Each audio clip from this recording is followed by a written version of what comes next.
Hello students, welcome back. Jatin chemistry ચેનલમાં તમારું સ્વાગત છે. મારું નામ છે જતીન પીપલિયા અને આપણે ભણી રહ્યા છીએ સરફેસ કેમેસ્ટ્રી. 13મા લેક્ચરમાં આપણે પહોંચી ચૂક્યા છીએ. આ ઉત્સેચકને લગતો આપણો છેલ્લો લેક્ચર થશે. આની અંદર આપણે ખૂબ જ અગત્યનો સવાલ ઉત્સેચક ઉદ્દીપનની ક્રિયાવિધિ સમજવાની છે અને ઉદ્યોગોમાં ઉદ્દીપકોના અમુક એક્ઝામ્પલ્સ જે એમસીક્યુમાં ખૂબ જ અગત્યના છે એ આપણે સમજીશું. તો ચલો શરૂ કરીએ આજનો 13મો લેક્ચર. તો ઉત્સેચક ઉદ્દીપનની ક્રિયાવિધિને આપણે એકચ્યુઅલી પહેલા સમજીએ એ પહેલા લાસ્ટ લેક્ચરમાં આપણે છે ને ઉત્સેચકના અમુક ઉદાહરણની લખવાનું બાકી રહી ગયું છે, તો આપણે એ પહેલા પૂરું કરવું પડશે. યાદ આવી ગયું. તો આ ક્રિયાવિધિને થોડુંક હોલ્ડ ઉપર રાખીએ. લાસ્ટ લેક્ચરમાં જે ઉત્સેચકનું બધી વાતો કરેલી ને એના અમુક એક્ઝામ્પલ્સ આપણે લખવાના છે ખાસ કરીને, તો એ પહેલા લખી નાખીએ. લાસ્ટ લેક્ચરની નીચેથી તમે એક નવો ટોપિક ચાલુ કરી દો છો. એમાં આપણે લખશું ઉત્સેચક ઉદ્દીપનના ઉદાહરણ, ઉદ્દીપનની પ્રક્રિયાઓ લખો તો પણ ચાલશે. ઓકે, ચાલો. જુદી જુદી પ્રક્રિયાઓ અને એના ઉત્સેચકોને યાદ રાખજો, કારણ કે એ તમને એમસીક્યુઝમાં આવી શકે છે. પહેલું આપણે લખીએ પહેલા ઉદાહરણમાં ખાંડનું વ્યુત્ક્રમણ અથવા તો ખાંડનું જળ વિભાજન. આગળ પણ આના વિશે ચર્ચા થઈ ચૂકી છે. તો ખાંડ એટલે કે C12H22O11 નું પાણી વડે જ્યારે જળ વિભાજન કરવામાં આવે છે તો નોર્મલી ગ્લુકોઝ વત્તા ફ્રુક્ટોઝ આપણને મળશે. C6H12O6 વત્તા C6H12O6. એક છે ગ્લુકોઝ અને બીજો છે ફ્રુક્ટોઝ, બરાબર. અને આ છે ખાંડ. નોર્મલી આ પ્રક્રિયા બહુ ધીમી હોય. તમે જો અમુક ઉત્સેચક વાપરશો તો પ્રક્રિયા જોરદાર થશે. એ ઉત્સેચક છે ઇન્વર્ટેઝ. ઇન્વર્ટેઝ ઉત્સેચકની હાજરીમાં ખાંડનું જળ વિભાજન વ્યુત્ક્રમણ ખૂબ જ ઝડપી થાય છે એવું આપણે કહી શકીએ છીએ. આ પહેલું એક્ઝામ્પલ છે. બીજું એક્ઝામ્પલ લઈએ. બીજા એક્ઝામ્પલમાં આપણે ઉદાહરણ લઈએ ગ્લુકોઝમાંથી ઇથેનોલ, જે લગભગ કાલના જ લેક્ચરમાં આવી ગયું હતું. ગ્લુકોઝમાંથી ઇથેનોલ. ઓકે, તેમ છતાં ચલો આપણે બીજી વાર લખી નાખશું. ગ્લુકોઝ એટલે C6H12O6. જો તમે આની પ્રક્રિયા ફર્ધર કોઈ અમુક ઉત્સેચક સાથે કરશો તો તમને આમાંથી ઇથેનોલ મળશે, C2H5OH. અને સાઈડમાં કાર્બન ડાયોક્સાઇડ વાયુ પણ મળી જશે.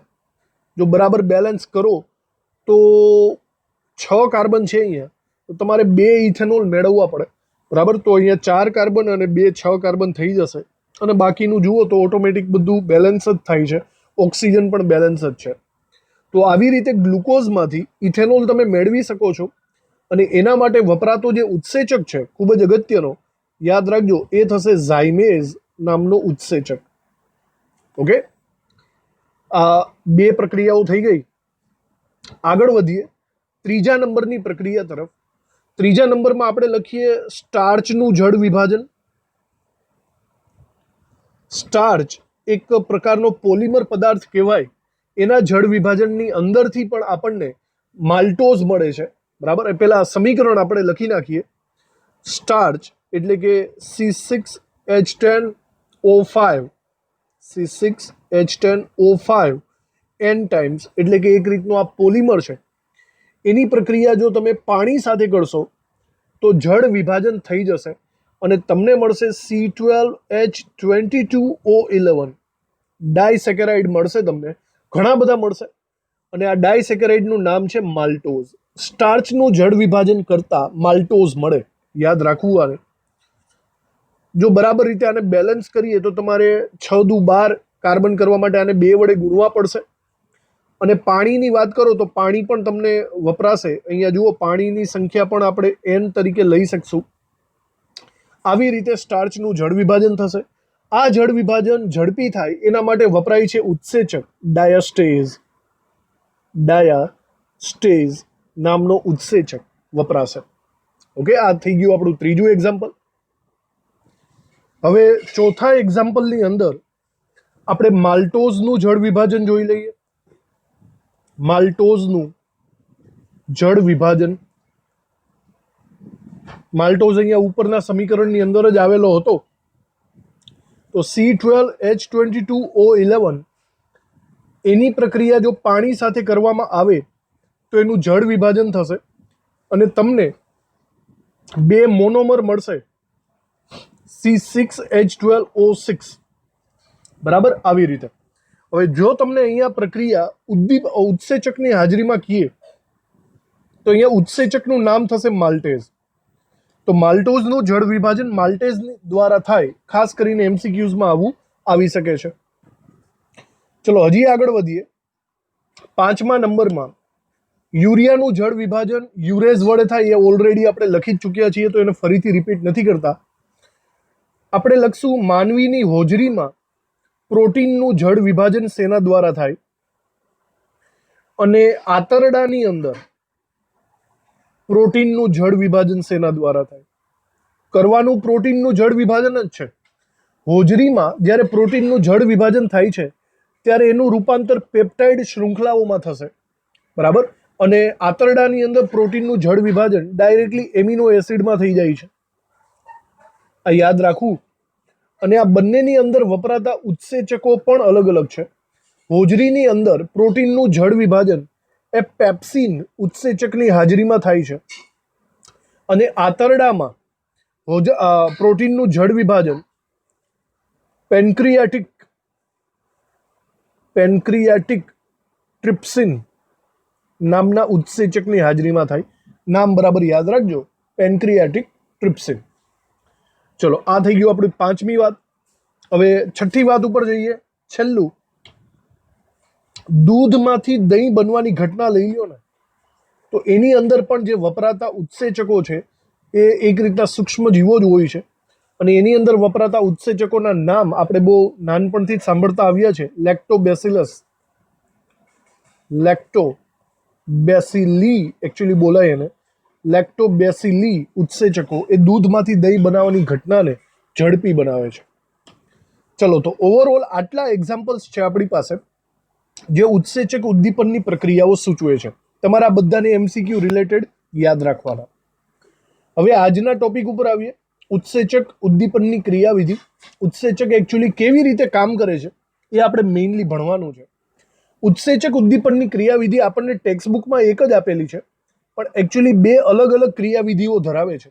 તો બીજીને આપણે ખાસ JEE નીટ રિલેટેડ સમજી લેશું. પહેલી ક્રિયાવિધિ આવે છે તાળા કૂંચીનો નમૂનો. તાળા અને ચાવીનો નમૂનો આ એની પહેલી ક્રિયાવિધિ હશે જે ટેક્સ્ટબુકમાં આપેલી છે. અને બીજો નમૂનો છે પ્રેરિત બંધબેસતો નમૂનો. એ આપણે એક્સ્ટ્રા શીખી લેશું, કદાચ આવી જાય એમસીક્યુઝની અંદર. ઓકે, તો આ બંને નમૂનાને વારાફરતી આપણે સમજવાનો છે. સૌથી પહેલા આપણે તાળા કૂંચીના નમૂનાથી શરૂ કરીએ. કૂંચી એટલે ચાવી નો નમૂનો. ઓકે, ચલો. તાળા કૂંચીના નમૂનામાં શું છે? અગાઉ આપણે ઓલરેડી ડિસ્કસ કરી ચૂક્યા છે. આ બધું તમને સાંભળેલું જ લાગશે કે આપણે કોઈ પણ ઉત્સેચક લઈએ છીએ તો એની સપાટી ઉપર અમુક સ્પેશિયલ સક્રિય સ્થાન આવેલા હોય છે. અમુક સ્પેશિયલ ડિઝાઇન વાળો એક ખાંચો આવેલો હોય છે, બરાબર. એને આપણે સક્રિય સ્થાન તરીકે ઓળખીએ છીએ. અને આ સક્રિય સ્થાનની અંદર બંધ બેસતા પ્રક્રિયકો જ અંદર દાખલ થઈ શકે. ફોર એક્ઝામ્પલ, આવો એક પ્રક્રિયક છે, ચોરસ પ્રક્રિયક છે, ત્રિકોણ પ્રક્રિયક છે.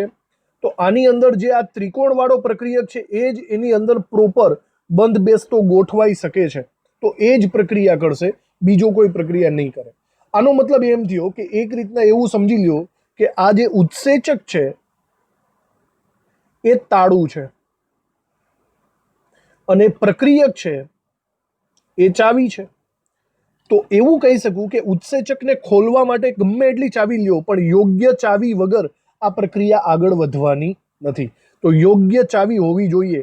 પ્રોપર ચાવી વડે જ તમે ઉત્સેચકને ઉત્તેજિત કરી શકો છો, બાકી નહીં કરી શકો. ચલો, આ પ્રક્રિયાને આવી રીતે આપણે અગાઉ બી સમજેલા છીએ.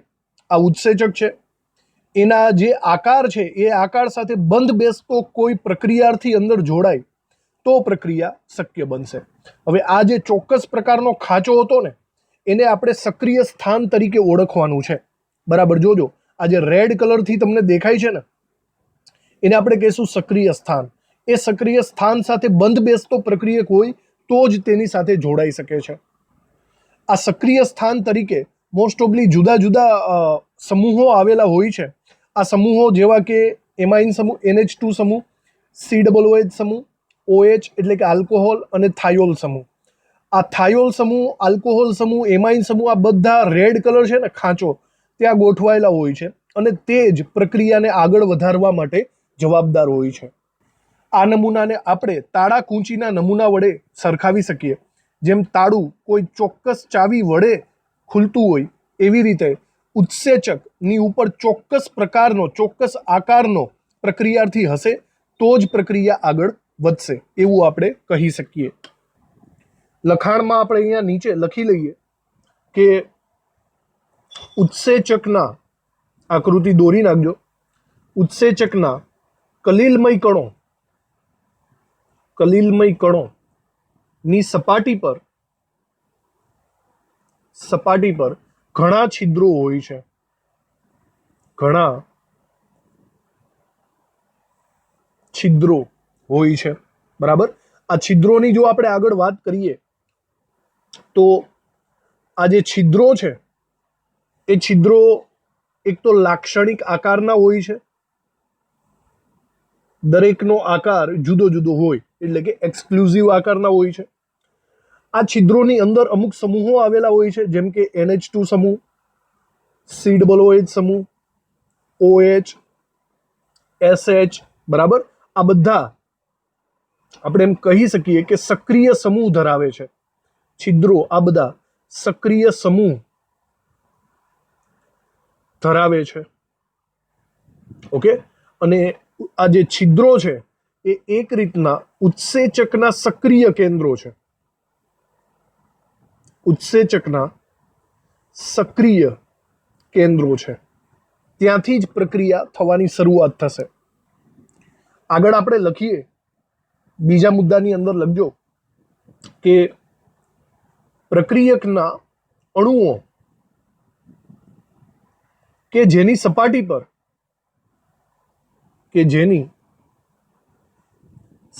પર ઉત્સેચકીય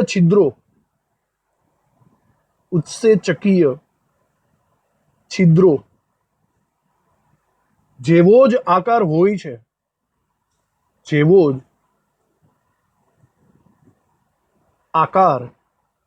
છે તેઓ જેવી રીતે તાળામાં કૂંચી યાદ ન રહીએ તો ચાવી, તાળામાં ચાવી ગોઠવાય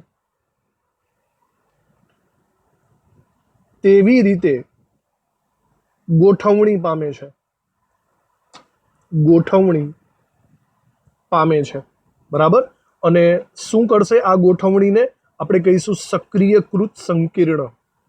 જે ગોઠવણી પમાઈ જાય એને આપણે સક્રિયકૃત સંકીર્ણ કહીશું. તો હવે આપણે આના પછી ઓવરઓલ પ્રક્રિયા કેવી થાય છે એની પણ ડિસ્કશન કરી લઈએ. અહીંયા પ્રક્રિયા છે ને ઓવરઓલ 2 સ્ટેપમાં આપણે ગણી શકીએ.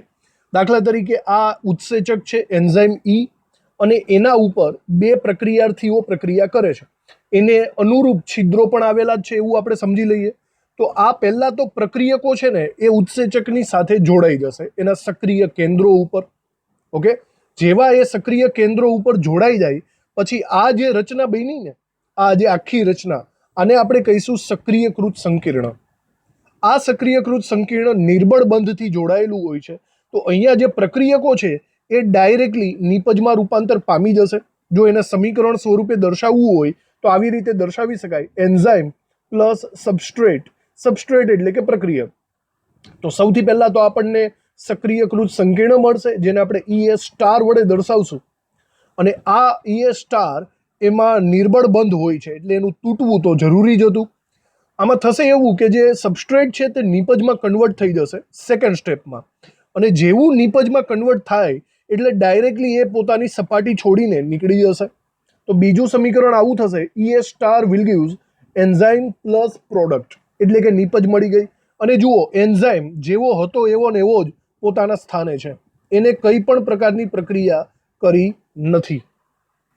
તો 2 તબક્કામાં આખી પ્રક્રિયા પૂરી થાય. ઓવરઓલ જો તમે પ્રક્રિયા જુઓ ને તો એન્ઝાઇમ ઉપર સબસ્ટ્રેટ જોડાઈ જાય છે, બરાબર, અને સબસ્ટ્રેટ નિપજમાં રૂપાંતર પામશે અને નિપજમાં રૂપાંતર પામીને નીકળી જશે. બસ પ્રક્રિયા તો આટલી જ છે. નિપજ નીકળી જશે. ઓકે, જસ્ટ આટલી પ્રક્રિયા આવે છે. ચલો આ વસ્તુને આપણે અહીંયા લખી નાખીએ. સક્રિયકૃત સંકીર્ણ એ તો આપણે લખી નાખ્યું, એની નીચે લખજો પછી સક્રિયકૃત સંકીર્ણ વિઘટન પામે છે અને નિપજ આપે છે. ઓકે, અને આપણે 2 જુદા જુદા તબક્કાઓની અંદર આપણે લખી શકીએ છીએ. તો એ બંને તબક્કાઓ આપણે લખીએ. તબક્કો નંબર 1,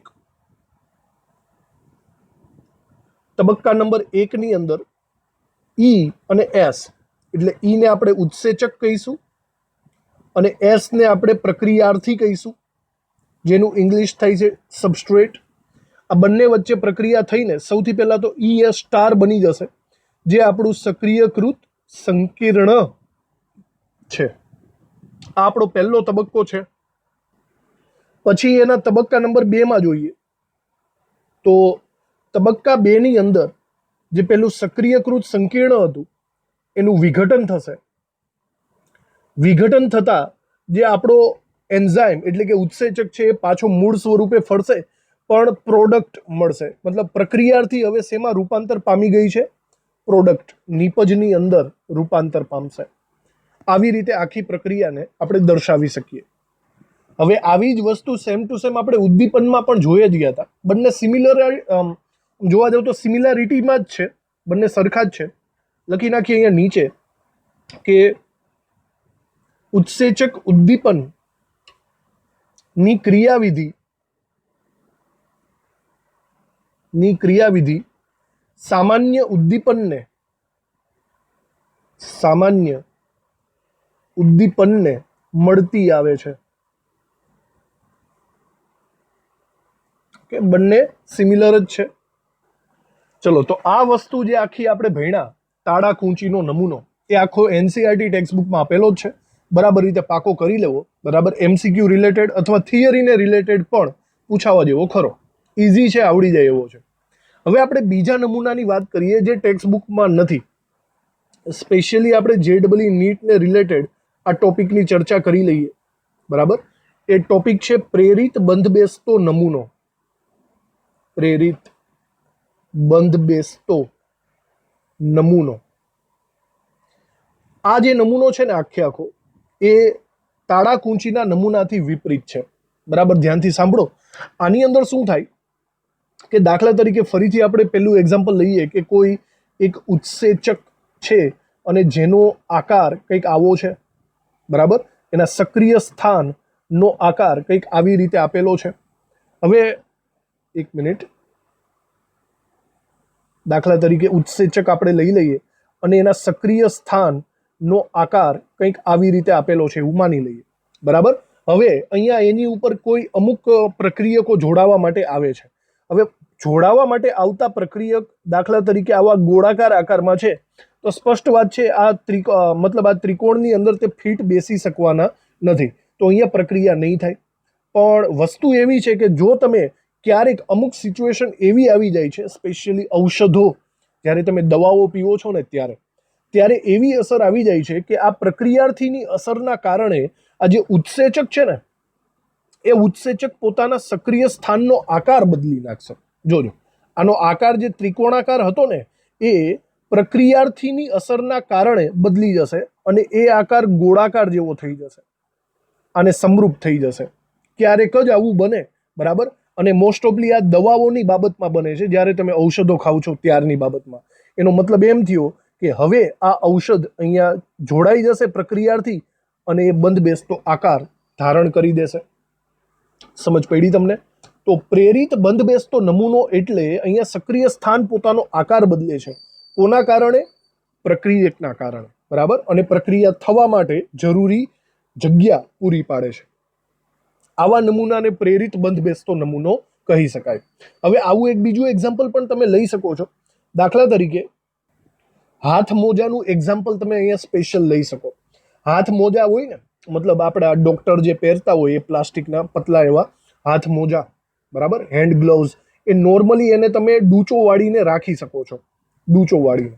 પણ તમે જ્યારે એની અંદર આપણો હાથ નાખો છો ને, તો એનો આકાર પ્રોપરલી આપણા હાથ જેવો જ થઈ જશે, બરાબર. આવી રીતે કંઈક આપણો હાથ આપણે અંદર નાખી દઈએ તો એના ઉપર એક્ઝેક્ટલી ફિટ બેસી જશે આ હેન્ડ ગ્લોવ્સ. કહેવાનો મતલબ, હેન્ડ ગ્લોવ્સની અંદર પેલા છિદ્ર આપણા હાથ જેવા હતા નહીં, પણ જેવો આપણો હાથ એની અંદર ગયો ને, એટલે હેન્ડ ગ્લોવ્સ આપણા હાથ જેવો આકાર ધારણ કરી નાખ્યો. એ કંઈક આ વસ્તુને મળતું આવે છે. ઓકે, આને કહીશું આપણે પ્રેરિત બંધબેસતો નમૂનો. ચલો એને રિલેટેડ આપણે લખી નાખીએ. લખીએ, આધુનિક એક્સરે સ્ફટિક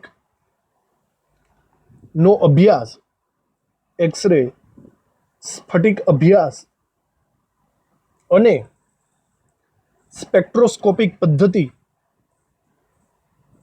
સ્પેક્ટ્રોસ્કોપિક પદ્ધતિ દર્શાવે છે કે ઘણા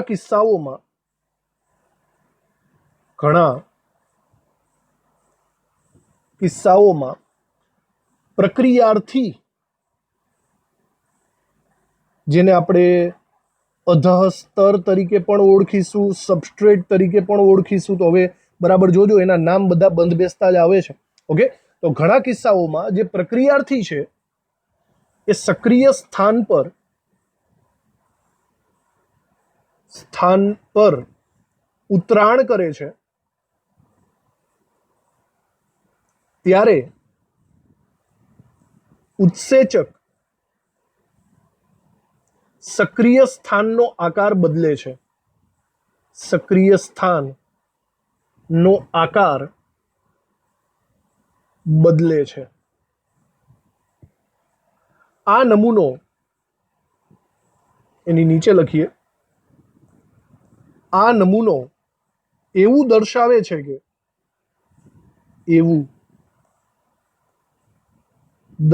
છે કે પ્રક્રિયાર્થી સક્રિય સ્થાનને પ્રેરિત કરીને સંપૂર્ણ બંધબેસતું બનાવે છે, બંધબેસતું બનાવે છે, બરાબર. નહીં કે આગળની જેમ, નહીં કે આગળના નમૂના પ્રમાણે,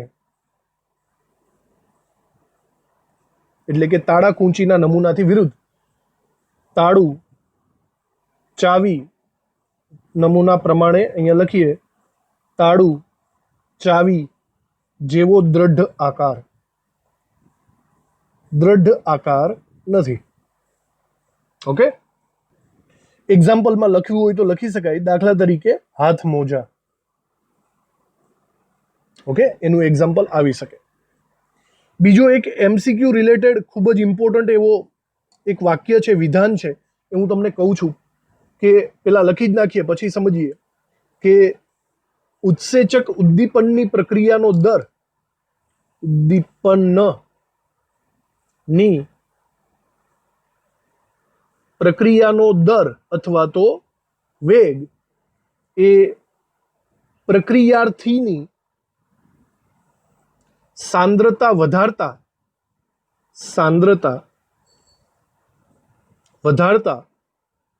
પ્રથમ ક્રમથી શૂન્ય ક્રમ સુધી બદલાય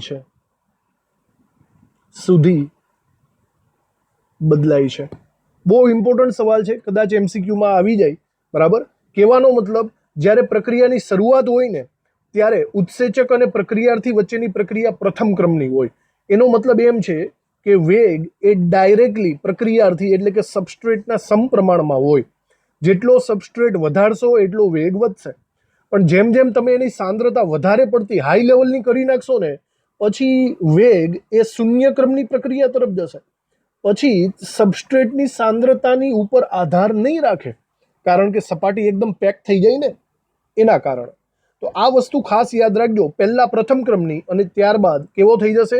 જો વધારે પડતી સાંદ્રતા વધારો તો શૂન્ય ક્રમની થઈ જશે. આપણે ઉત્સેચક ઉદ્દીપનની ક્રિયાવિધિ સંપૂર્ણપણે અહીંયા પૂરી કરી. બરાબર, એક ટેક્સ્ટબુકમાં આપેલી છે તાળા કુંચીનો નમૂનો, અને એક એક્સ્ટ્રા JEE નીટ માટે પણ આપણે ભણી લીધી પ્રેરિત બંધબેસતો નમૂનો. હવે ઉત્સેચકને રિલેટેડ અથવા તો ઉદ્દીપકને રિલેટેડ એક છેલ્લો સવાલ આપણે જોઈ લેવાનો છે. એ છે ઉદ્યોગોમાં વપરાતા ઉદ્દીપકો. ઉદ્યોગોમાં મોટા ભાગની પ્રક્રિયાઓ જે હાઈ લેવલની પ્રક્રિયાઓ હોય એમાં કેવા કેવા ઉદ્દીપકો વપરાય, પ્રવર્ધકો વપરાય, એ બધું આપણે ઓલરેડી થોડું ઘણું ડિસ્કસ કરી ચૂક્યા છીએ. તેમ છતાં ટેક્સ્ટબુકમાં NCERTમાં એક કોષ્ટક સ્વરૂપે તમને આપેલું છે, એનું લિસ્ટ આપણે એક બનાવી દઈએ. સૌથી પહેલાં ઇમ્પોર્ટન્ટ એવી પ્રક્રિયા હેબર વિધિ માટે લખીએ. ઘણી બધી વાર MCQમાં પૂછાઈ જાય છે હેબર વિધિમાં ઉદ્દીપક કયો વપરાય, પ્રવર્ધક કયો વપરાય. ઓકે, તો હેબર વિધિની પ્રક્રિયા કંઈક આવી છે. નાઇટ્રોજનની પ્રક્રિયા હાઇડ્રોજન સાથે કરો તો પ્રતિવર્તી પ્રક્રિયા સ્વરૂપે તમને એમોનિયા પ્રાપ્ત થાય છે. ઓકે, આની અંદર જો તમે ઉદ્દીપક તરીકે વાત કરો તો ઉદ્દીપક તરીકે લોખંડ વપરાય. પણ યાદ કરો, લોખંડનો ભૂકો હોય તો વધારે ઇફેક્ટિવ રહે છે. પ્રવર્ધક એટલે કે ઉદ્દીપકને પણ વધારે સ્પીડ અપ કરવા વાળો તો મોલિબ્ડેનમ વપરાય છે. ટેમ્પરેચર એટલે કે જો તાપમાનની વાત કરીએ તો લગભગ અરાઉન્ડ 450 થી 500 ડિગ્રી સેલ્સિયસ આજુબાજુનું તાપમાન ઇફેક્ટિવ હોય છે. અને પ્રેશર એટલે કે દબાણની વાત કરીએ તો દબાણ લગભગ 212 અથવા 200 વાતાવરણ જેટલું દબાણ ઇફેક્ટિવ રહે છે. તો આ બધી બાબતો યાદ રાખવા જેવી છે, MCQsમાં આવી શકે, ખાસ કરીને ઉદ્દીપકો અને પ્રવર્ધકો. આ એક વાત થઈ ગઈ. બીજી વાત આપણે ઓસ્વાલ્ડની પદ્ધતિ વિશે સમજી શકીએ. ઓસ્વાલ્ડની પદ્ધતિ, આ ઓસ્વાલ્ડની પદ્ધતિ એકચ્યુઅલી HNO3 નું ઉત્પાદન છે, પણ 3 અલગ અલગ તબક્કાઓમાં થાય છે. ડાયરેક્ટલી નથી થતું હેબર વિધિની જેમ, 3 અલગ અલગ સ્ટેપ પ્રમાણે થાય છે. પહેલા સ્ટેપની અંદર એમોનિયાની પ્રક્રિયા જ્યારે ઓક્સિજન સાથે કરવામાં આવે છે ત્યારે એમાંથી નાઇટ્રિક ઓક્સાઇડ અને H2O મળે છે. આ તમે P વિભાગના તત્વોમાં ભણી ચૂક્યા છો. બીજા સ્ટેપની અંદર નાઇટ્રિક ઓક્સાઇડ એ ફરીથી ઓક્સિજન સાથે પ્રક્રિયા કરે છે અને આ વખતે નાઇટ્રિક ઓક્સાઇડનું નાઇટ્રોજન ડાયોક્સાઇડમાં રૂપાંતર થાય છે. હજી આગળ નાઇટ્રોજન ડાયોક્સાઇડ એ પાણીની બાષ્પ અને ઓક્સિજન સાથે પ્રક્રિયા કરશે અને ફાઇનલી આપણને નીપજ મળશે HNO3. ઓકે, તો સિમ્પલ એવા આવા 3 સમીકરણ છે જે ઓલરેડી આપણે ભણી ચૂક્યા છીએ. આની અંદર જો આપણે વાત કરીએ તો ઉદ્દીપક તરીકે પ્લેટિનાઇઝ્ડ એસ્બેસ્ટોસનો ઉપયોગ આપણે જાણીતો છે. પ્લેટિનાઇઝ્ડ એસ્બેસ્ટોસ, ઓકે, એ ઉદ્દીપક તરીકે વપરાય છે. અને બીજું તો તાપમાન જ છે. તાપમાન જો આપણે જોઈએ તો લગભગ અરાઉન્ડ 300 ડિગ્રી સેલ્સિયસ આજુબાજુનું તાપમાન એના માટે ઇમ્પોર્ટન્ટ રહે છે. સમીકરણને હું બેલેન્સ નથી કરતો, બરાબર, જસ્ટ આપણે ઇન્ફોર્મેશન શેમાંથી શું બને છે એના ઉપર વધારે ફોકસ રાખો, પછીનું તો તમને ખબર પડી જાય. તો આ બીજી પદ્ધતિ થઈ ગઈ, બરાબર. ત્રીજી સૌથી અગત્યની પદ્ધતિ આવે છે H2SO4 વાળી સંપર્ક વિધિ.